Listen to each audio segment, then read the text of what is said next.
have to start out saying I really love my family and I'm very close to them now.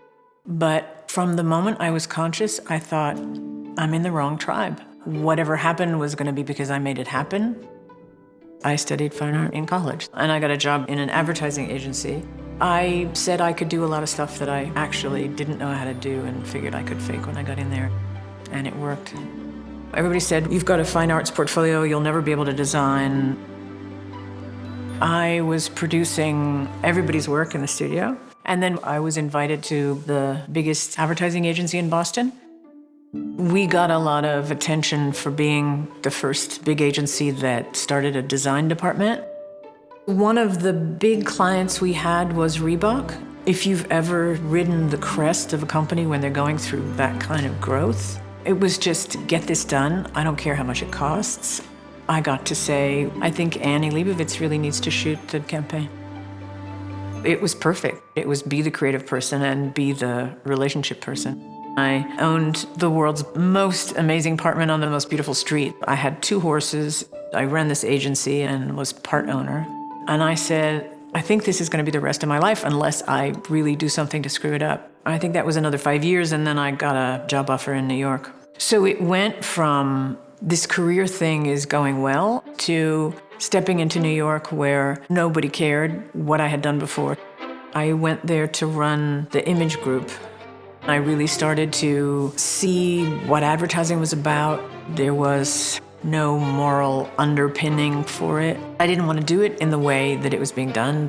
The colossal waste and bureaucracy made it truly the most unhappy time in my career.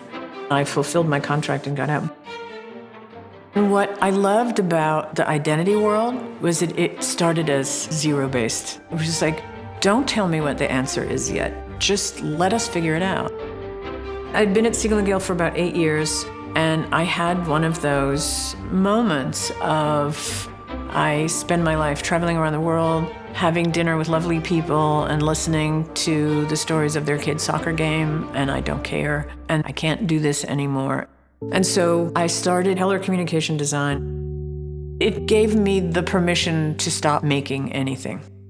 I started to identify companies and people that were doing things that I really admired, and then figuring out how I could help them. There's some companies that put ethics and being good and doing things right ahead of success at all costs, and Sappi was always one of them.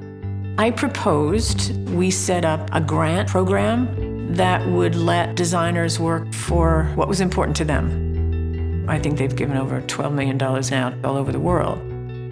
Social innovation design is design that works on human issues. I started teaching at SVA, and my goal in starting the program was to create a path for designers to work in social innovation, to be responsible for the outcome of their work. The students work inside corporations, they'll work in governments, they'll work as entrepreneurs. You move into the world and figure out how to make yourself useful. Sometimes I think, what's this going to look like to whoever cleans up after I die? What will they make of it? But I mostly think about what I want to do next. I want to figure out what to really do with it now, because it all feels like I've been getting ready for something and I haven't figured out what it is yet.